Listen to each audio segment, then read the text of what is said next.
Friends, ಮಾಯಾ recipes Kannada YouTube ಚಾನಲ್ಗೆ ತಮ್ಮೆಲ್ಲರಿಗೂ ಮತ್ತೊಮ್ಮೆ ಸ್ವಾಗತ. ಫ್ರೆಂಡ್ಸ್, ನಾನಿವತ್ತು ಮನೆಯಲ್ಲೇ ಸುಲಭವಾಗಿ ಹಾರ್ಲಿಕ್ಸ್ ಪೌಡರ್ನ ಹೇಗೆ ಮಾಡೋದು ಅಂತ ತಿಳಿಸ್ಕೊಡ್ತೀನಿ. ಸೊ ತುಂಬಾನೇ ಸಿಂಪಲ್ ಆಗಿರುತ್ತೆ ಆ್ಯಂಡ್ ಆರೋಗ್ಯಕ್ಕೂ ತುಂಬ ಒಳ್ಳೆಯದು.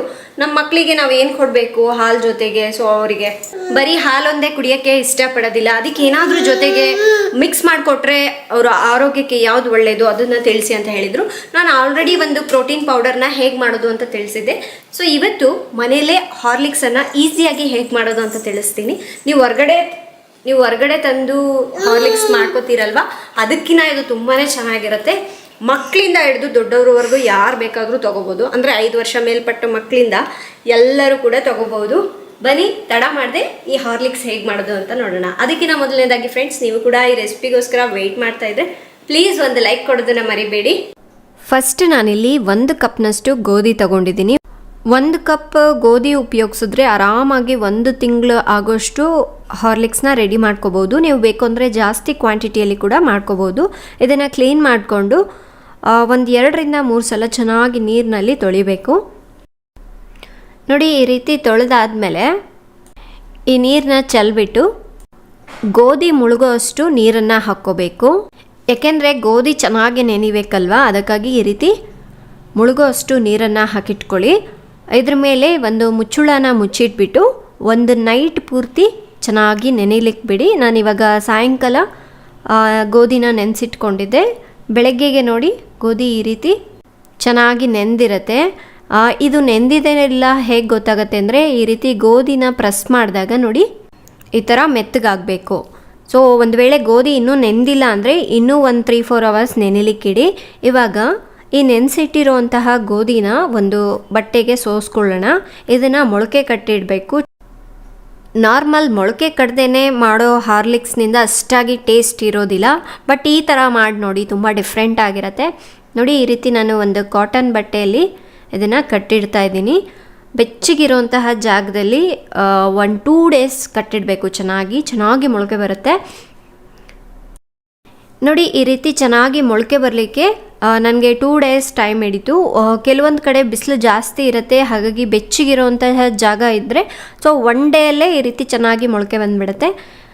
ಇದಕ್ಕೆ ಚೆನ್ನಾಗಿ ಕಚ್ಕೊಂಡ್ಬಿಟ್ಟಿರುತ್ತೆ. ಇದನ್ನು ಬಿಡಿಯಾಗಿ ಮಾಡ್ಕೊಳ್ಳಿ. ಈ ಥರ ಒಂದು ಬಟ್ಟೆ ಮೇಲೆ ಈ ಥರ ಆರ ಹಾಕಿ, ಅಥವಾ ನೀವು ಬಿಸಿಲಲ್ಲಿ ಕೂಡ ಒಣಗಿಸ್ಕೋಬೋದು. ನಾನು ಬಂದುಬಿಟ್ಟು ಫ್ಯಾನ್ ಕೆಳಗೇ ಒಣಗಿಸ್ಕೋತೀನಿ. ನೀರೆಲ್ಲ ಹೋಗಿರಬೇಕು, ಹಿಂಗಿರಬೇಕು, ಆ ಥರ ನೀಟಾಗಿ ಒಣಗಿಸ್ಕೊಳ್ಳಿ. ಇದನ್ನು ನೈಟು ನೀವು ಒಣಗಿಸ್ಲಿಕ್ಕೆ ಹಾಕಿಬಿಟ್ರೆ ಮಾರನೇ ದಿವಸ ಬೆಳಗ್ಗೆಗೆಲ್ಲ ಚೆನ್ನಾಗಿ ಡ್ರೈ ಆಗಿರುತ್ತೆ. ಸೊ ಇವಾಗ ಒಂದು ಪ್ಯಾನ್ನ ಬಿಸಿ ಮಾಡ್ಕೊಂಡ್ಬಿಟ್ಟು ಪ್ಯಾನ್ನಲ್ಲಿ ಈ ಮೊಳಕೆ ಕಟ್ಟಿರೋಂತಹ ಗೋಧಿನ ಹಾಕಿ ಫ್ರೈ ಮಾಡ್ಕೊಳ್ಳೋಣ. ಇದನ್ನು ಲೋ ಟು ಮೀಡಿಯಮ್ ಫ್ಲೇಮ್ನಲ್ಲಿ ಇಟ್ಕೊಂಡೆ ನೀವು ಫ್ರೈ ಮಾಡ್ಕೋಬೇಕು. ಇಲ್ಲಾಂತ ಹೇಳಿದ್ರೆ ಮೇಲೆಲ್ಲ ಕಪ್ಪು ಆಗಿಬಿಟ್ಟು ಒಳಗೆಲ್ಲ ಹಸಿ ಹಾಗೇ ಇರುತ್ತೆ.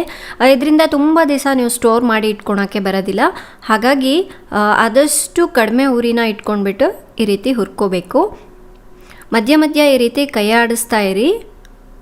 ನೋಡಿ, ಕಾಣಿಸ್ತಾ ಇದೆ ಅಲ್ವಾ, ಕಲರ್ ಚೇಂಜ್ ಆಗ್ತಾ ಇದೆ. ಈ ರೀತಿ ಒಳ್ಳೆ ಅರೋಮಾ ಬರುತ್ತೆ, ಅಲ್ಲಿವರೆಗೂ ಚೆನ್ನಾಗಿ ಹುರ್ಕೊಳ್ಳೋಣ. ನೋಡಿ, ಈಗ ಗೋಧಿ ಹುರ್ಕೊಂಡಾಗಿದೆ. ಇದನ್ನು ಒಂದು ಪ್ಲೇಟ್ಗೆ ಸೈಡಿಗೆ ಎತ್ತಿಟ್ಕೊಳ್ಳಿ. ಈ ಥರ ಇದು ಚೆನ್ನಾಗಿ ತಣ್ಣಗಾಗಬೇಕು. ಈಗ ಇದೇ ಪ್ಯಾನ್ಗೆ 1/4 ಕಪ್ನಷ್ಟು ಶೇಂಗಾ ಬೀಜನ ಹಾಕಿ ಇದನ್ನು ಕೂಡ ಹುರ್ಕೊಳ್ಳಿ. ಎಲ್ಲವೂ ಕೂಡ ಅಷ್ಟೇ ಲೋ ಟು ಮೀಡಿಯಮ್ ಫ್ಲೇಮ್ನಲ್ಲಿ ಇಟ್ಕೊಂಡೇ ಹುರ್ಕೋಬೇಕು. ಈ ರೀತಿ ನೋಡಿ, ಶೇಂಗಾ ಬೀಜ ಕೂಡ ಹುರ್ಕೊಂಡಾಗಿದೆ. ಇದನ್ನು ಕೂಡ ಒಂದು ಸಪ್ರೇಟ್ ಪ್ಲೇಟ್ಗೆ ತೆಗೆದಿಟ್ಕೊಳ್ಳೋಣ. ಇದು ಕೂಡ ತಣ್ಣಗಾಗಬೇಕು. ನಾವು ಯಾವುದೇ ಗ್ರೈಂಡ್ ಮಾಡುವಾಗ ಸೊ ಈ ರೀತಿ ಹುರಿದಿರೋಂಥ ಪದಾರ್ಥ ಇದೆ ಅಲ್ವಾ, ಕಂಪ್ಲೀಟಾಗಿ ತಣ್ಣಗಾದ್ಮೇಲೆ ರುಬ್ಕೋಬೇಕು. ಇನ್ನು ಲಾಸ್ಟ್ನೇದಾಗಿ ನಾನು 1/4 ಕಪ್ನಷ್ಟು ಬಾದಾಮಿನ ತೊಗೊಂಡಿದ್ದೀನಿ. ಬಾದಾಮಿನ ಕೂಡ ಅಷ್ಟೇ ಲೈಟಾಗಿ ಹುರ್ಕೊಳ್ಳಿ. ಈ ರೀತಿ ಇದು ಮಾಡಲಿಕ್ಕೆ ಸ್ವಲ್ಪ ಪೇಷನ್ಸ್ ಬೇಕಾಗತ್ತೆ. ಏಕೆಂದರೆ ಎಲ್ಲವೂ ನಾವು ಒಂದೇ ಹದದಲ್ಲಿ ಹುರ್ಕೊಂಡ್ರೇ ರುಚಿ ಬರೋದು. ಹಾಗಂತ ಹೇಳಿಬಿಟ್ಟು ಎಲ್ಲವೂ ಒಟ್ಟಿಗೆ ಹಾಕಿ ಹುರ್ಕೊಳ್ಳೋಕ್ಕಾಗೋದಿಲ್ಲ. ಸೊ ಒಂದೊಂದು ಥರ ಸೈಜ್ ಇರೋದ್ರಿಂದ ಟೈಮ್ ಜಾಸ್ತಿ ಹಿಡಿಯುತ್ತೆ. ಹಾಗಾಗಿ ಈ ರೀತಿ ಸಪ್ರೇಟಾಗಿ ಒಂದೊಂದನ್ನೇ ಫ್ರೈ ಮಾಡ್ಕೋಬೇಕು. ನೋಡಿ, ಈ ರೀತಿ ಬಾದಾಮಿನ ಕೂಡ ಹುರ್ಕೊಂಡಾದಮೇಲೆ ಸ್ಟವ್ನ ಆಫ್ ಮಾಡ್ಕೊಂಬೇಡಿ. ಇದು ಕೂಡ ಕಂಪ್ಲೀಟಾಗಿ ತಣ್ಣಗಾಗಲಿ. ಫ್ರೆಂಡ್ಸ್, ಈಗ ನಾವು ಫಸ್ಟಿಗೆ ಗೋಧಿನ ಹುರಿದಿಟ್ಕೊಂಡಿದ್ವಲ್ವ, ಅದನ್ನು ಒಂದು ಜಾರ್ಗೆ ಹಾಕ್ಕೊಳ್ಳೋಣ. ಈ ರೀತಿ ಸೊ ನಾನು 2 ಸಲ ರುಬ್ಕೋತಾ ಇದ್ದೀನಿ, ಯಾಕೆಂದರೆ ಜಾರ್ ಚಿಕ್ಕದಿದೆ ಅಲ್ವಾ, ಚಿಕ್ಕ ಜಾರ್ ಯೂಸ್ ಮಾಡ್ತಾ ಇದ್ದೀನಿ. ನೀವು ದೊಡ್ಡ ಜಾರ್ ಯೂಸ್ ಮಾಡೋದಿತ್ತು ಅಂದರೆ ಎಲ್ಲ ಗೋಧಿನ ಹಾಕಿಬಿಟ್ಟು ಒಟ್ಟಿಗೆನ ರುಬ್ಕೊಳ್ಳಿ. ಆದಷ್ಟು ಎಷ್ಟು ನುಣ್ಣಗಾಗುತ್ತೋ ಅಷ್ಟು ನುಣ್ಣಗೆ ರುಬ್ಕೋಬೇಕಾಗತ್ತೆ. ಈ ಗೋಧಿ ಪುಡಿನ ಈ ರೀತಿ ಜರಡಿ ಹಿಡ್ಕೋಬೇಕು. ನೀವು ಹಿಟ್ಟು ಜರಡಿ ಹಿಡಿತೀವಲ್ವ, ಅದರಿಂದ ಬೇಕಾದರೂ ಮಾಡ್ಕೋಬೋದು. ನಾನಿಲ್ಲಿ ಟೀ ಸೋಸೋದನ್ನು ಉಪಯೋಗಿಸ್ತಾ ಇದ್ದೀನಿ, ಏಕೆಂದರೆ ಇದು ಚಿಕ್ಕ ಚಿಕ್ಕ ಹೋಲ್ಸ್ ಇರುತ್ತಲ್ವ, ಸೊ ಇನ್ನೂ ಫೈನ್ ಪೌಡರ್ ಬರುತ್ತೆ ಅಂತ ಹೇಳಿಬಿಟ್ಟು ನಾನು ಇದನ್ನು ಯೂಸ್ ಮಾಡ್ತಾ ಇದ್ದೀನಿ. ನೋಡಿ, ನಾನು ಫಸ್ಟು ಗ್ರೈಂಡ್ ಮಾಡ್ಕೊಂಡಿರೋಂತಹ ಗೋಧಿನೆಲ್ಲ ಈ ರೀತಿ ಜರಡಿ ಇಟ್ಕೋತಾ ಇದ್ದೀನಿ. ನೋಡಿದ್ರಲ್ವ, ಈ ಥರ ದಪ್ಪಕ್ಕಿರೋದನ್ನು ಇನ್ನೊಂದು ಸಲ ಬೇಕಾದರೂ ನೀವು ಗ್ರೈಂಡ್ ಮಾಡಿ ಹಾಕ್ಕೋಬೋದು.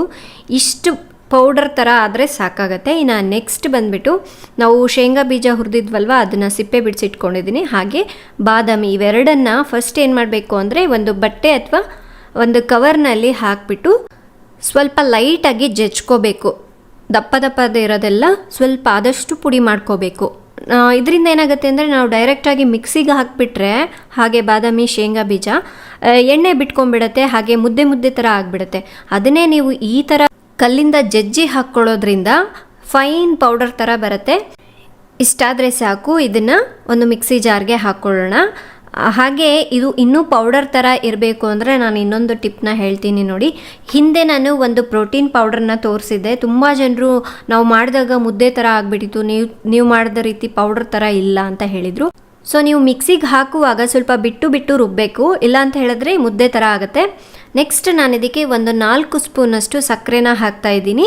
ಯಾಕೆ ಸಕ್ಕರೆ ಇವಾಗಲೇ ಹಾಕ್ತಾ ಇದ್ದೀವಿ ಅಂದರೆ ಇದ್ರ ಜೊತೆಗೆ ಹಾಕೋದ್ರಿಂದ ಸಕ್ಕರೆ ಕೂಡ ಪೌಡರ್ ಥರ ಆಗುತ್ತೆ. ಹಾಗೆ ಈ ಶೇಂಗಾ ಬೀಜ ಮತ್ತು ಬಾದಾಮಿ ಹಾಕಿದ್ದೀವಲ್ವ, ಸೊ ಇದು ಮುದ್ದೆ ಆಗೋದಿಲ್ಲ, ಪೌಡರ್ ಥರ ಇರುತ್ತೆ. ಸೊ ಇದು ಒಂದು ಬೆನಿಫಿಟಿಗೆ ಸಕ್ಕರೆ ಹಾಕಿ ರುಬ್ಕೋಬೇಕು.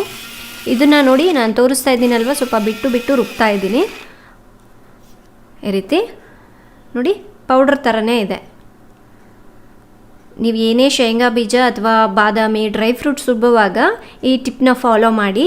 ಇದರಿಂದ ತುಂಬ ದಿವಸದವರೆಗೂ ಸ್ಟೋರ್ ಮಾಡಿ ಇಡ್ಲಿಕ್ಕೆ ಬರುತ್ತೆ. ಇಲ್ಲಾಂತ ಹೇಳಿದ್ರೆ ಒಂಥರ ಸ್ಮೆಲ್ ಬಂದುಬಿಡುತ್ತೆ, ಜಾಸ್ತಿ ದಿವಸ ಇಟ್ಕೊಳ್ಳೋಕ್ಕಾಗೋದಿಲ್ಲ. ಇದನ್ನು ಕೂಡ ರುಬ್ಕೊಂಡಾಗಿದೆ. ನೀವು ಬೇಕು ಅಂದರೆ ಇದನ್ನು ಜರಡಿ ಇಟ್ಕೋಬೋದು ಅಥವಾ ಹಾಗೆ ಕೂಡ ಡೈರೆಕ್ಟಾಗೆ ಹಾಕ್ಬೋದು. ಬಟ್ ನಾನು ಒಂದ್ಸಲ ಜರಡಿ ಇಡ್ತಾ ಇದ್ದೀನಿ ನೋಡಿ, ಈ ಥರ. ನಾವು ಗೋಧಿ ಪೌಡರ್ ಹಾಗೆ ಡ್ರೈ ಫ್ರೂಟ್ಸ್ ಪೌಡರ್ನ ಹಾಕ್ಕೊಂಡಿದ್ವಲ್ವ, ಅದೇ ಬೌಲ್ಗೆ ಮಿಲ್ಕ್ ಪೌಡರ್ನ ಕೂಡ ಹಾಕ್ಕೋಬೇಕು. ನಾನು 4 ಟೇಬಲ್ ಸ್ಪೂನಷ್ಟು ಹಾಲಿನ ಪುಡಿಯನ್ನು ಉಪಯೋಗಿಸಿದ್ದೀನಿ. ಈಗ ಇವೆಲ್ಲದನ್ನು ಚೆನ್ನಾಗಿ ಮಿಕ್ಸ್ ಮಾಡ್ಕೋಬೇಕು ಈ ರೀತಿ. ಸೊ ನೀವು ಬೇಕು ಅಂದರೆ ಇದಕ್ಕೆ ಏಲಕ್ಕಿ ಪುಡಿನ ಕೂಡ ಹಾಕ್ಕೋಬೋದು, ಬಟ್ ತುಂಬ ಘಮ ಜಾಸ್ತಿ ಆಗುತ್ತೆ ಅಂತ ಹೇಳಿ ನಾನು ಏಲಕ್ಕಿ ಪುಡಿನ ಸ್ಕಿಪ್ ಮಾಡಿದ್ದೀನಿ. ಬೇಕು ಅಂದರೆ ಒಂದು ಅರ್ಧ ಟೀ ಸ್ಪೂನಷ್ಟು ಏಲಕ್ಕಿ ಪುಡಿನ ಹಾಕಿ ಮಿಕ್ಸ್ ಮಾಡ್ಕೊಳ್ಳಿ. ಈಗ ಒಂದು ಕ್ಲೀನ್ ಜಾರ್ಗೆ ಈ ಹಾರ್ಲಿಕ್ಸ್ ಪೌಡರನ್ನು ಸ್ಟೋರ್ ಮಾಡಿ ಇಟ್ಕೊಳ್ಳಿ. ನೋಡಿ, ಇದನ್ನು ಹೇಗೆ ಮಾಡೋದು ಅಂದರೆ ತುಂಬ ಸಿಂಪಲ್. ನಾವು ನಾರ್ಮಲಾಗಿ ಹಾರ್ಲಿಕ್ಸ್ ಹೇಗೆ ಮಾಡ್ಕೋತೀವಲ್ವ, ಅದೇ ರೀತಿಯಾಗಿ ಒಂದು ಗ್ಲಾಸ್ ಬಿಸಿ ಹಾಲಿಗೆ 1 ಟೀ ಸ್ಪೂನಷ್ಟು ಹಾರ್ಲಿಕ್ಸ್ ಪೌಡರ್ನ ಹಾಕಿ ಮಿಕ್ಸ್ ಮಾಡ್ಕೊಳ್ಳಿ. ನಾವು ಇದಕ್ಕೆ ಆಲ್ರೆಡಿ ಸಕ್ಕರೆ ಹಾಕಿದ್ದೀವಿ. ನಿಮಗೆ ಇನ್ನೂ ಸ್ವಲ್ಪ ಸಿಹಿ ಜಾಸ್ತಿ ಬೇಕು ಅಂದರೆ ಇನ್ನೂ ಸ್ವಲ್ಪ ಸಕ್ಕರೆನ ಹಾಕ್ಕೊಂಡು ಮಿಕ್ಸ್ ಮಾಡ್ಕೋಬೋದು. ನಿಮಗೆ ಹಾರ್ಲಿಕ್ಸ್ ಜೊತೆಗೆ ಚಾಕ್ಲೇಟ್ ಫ್ಲೇವರ್ ಬೇಕು ಹಾರ್ಲಿಕ್ಸಲ್ಲೇ ಅಂದ್ಕೊಂಡ್ರೆ ನೀವು ಇದಕ್ಕೆ ಒಂದು 1/4 ಕಪ್ನಷ್ಟು ಕೋಕೋ ಪೌಡರನ್ನು ಹಾಕಿ ಮಿಕ್ಸ್ ಮಾಡಿ ಇಟ್ಕೊಳ್ಳಿ. ಸೊ ಯಾವಾಗ ಬೇಕೋ ಆವಾಗ ನೀವು 2 ಥರದನ್ನು ಟೇಸ್ಟ್ ಮಾಡ್ಬೋದು. ಬಟ್ ನಮ್ಮ ಮನೇಲಿ ಚಾಕ್ಲೇಟ್ ಫ್ಲೇವರ್ ಇಷ್ಟಪಡೋದಿಲ್ಲ, ಸೊ ಇದೇ ತುಂಬ ಇಷ್ಟ ಆಗುತ್ತೆ. ಅದಕ್ಕಾಗಿ ನಾನು ಜಾಸ್ತಿ ಇದನ್ನೇ ಯೂಸ್ ಮಾಡ್ತೀನಿ. ನೀವು ಕೂಡ ಒಂದ್ಸಲ ಟ್ರೈ ಮಾಡಿ ನೋಡಿ ಫ್ರೆಂಡ್ಸ್. ನೋಡಿದ್ರಲ್ವಾ ಮನೆಯಲ್ಲೇ ಹಾರ್ಲಿಕ್ಸ್ ಹೇಗೆ ಮಾಡೋದು ಅಂತ. ಸೊ ಇದನ್ನು ನೀವು ಆರಾಮಾಗಿ 1 ತಿಂಗಳ ಮೇಲೆ ಸ್ಟೋರ್ ಮಾಡಿ ಇಟ್ಕೋಬೋದು, ತುಂಬಾ ಚೆನ್ನಾಗಿರುತ್ತೆ. ನೀವು ಕೂಡ ಟ್ರೈ ಮಾಡಿ ನೋಡಿ ಹೇಗಿದೆ ಅಂತ. ಟ್ರೈ ಮಾಡಿದ್ಮೇಲೆ ಹೇಗಿತ್ತು ಅಂತ ದಯವಿಟ್ಟು ಕಾಮೆಂಟ್ ಮಾಡಿ ತಿಳಿಸೋದನ್ನ ಮರಿಬೇಡಿ. ಬಟ್ ನೀವು ಹೊರಗಡೆಯಿಂದ ತರೋ ಹಾರ್ಲಿಕ್ಸ್ಗೂ ಇದಕ್ಕೂ ಸ್ವಲ್ಪ ಡಿಫ್ರೆನ್ಸ್ ಇರುತ್ತೆ, ಸ್ವಲ್ಪ ಟೇಸ್ಟ್ ಅಂತೂ ಚೇಂಜ್ ಇದ್ದೇ ಇರುತ್ತೆ ಅಲ್ವಾ. ಆದರೂ ಆರೋಗ್ಯಕ್ಕೆ ತುಂಬ ಒಳ್ಳೆಯದು ಈ ಥರ ಮಾಡ್ಕೊಳ್ಳೋದ್ರಿಂದ. ನಿಮಗೆ ಇವತ್ತಿನ ರೆಸಿಪಿ ತುಂಬ ಇಷ್ಟ ಆಗಿದೆ ಅನ್ಕೋತಾ ಇದ್ದೀನಿ. ಇಷ್ಟ ಆದರೆ ಪ್ಲೀಸ್ ಲೈಕ್ ಮಾಡಿ, ಶೇರ್ ಮಾಡಿ. ನಾಳೆ ಇನ್ನೊಂದು ಹೊಸ ರೆಸಿಪಿಯೊಂದಿಗೆ ಮತ್ತೆ ಸಿಗೋಣ. ಅಲ್ಲಿವರೆಗೂ ಟೇಕ್ ಕೇರ್. ಬಾಯ್ ಬಾಯ್. ಬಾಯ್ ಮಾಡಿ. ಬಾಯ್ ಬಾಯ್. ಬಾಯ್ ಬಾಯ್.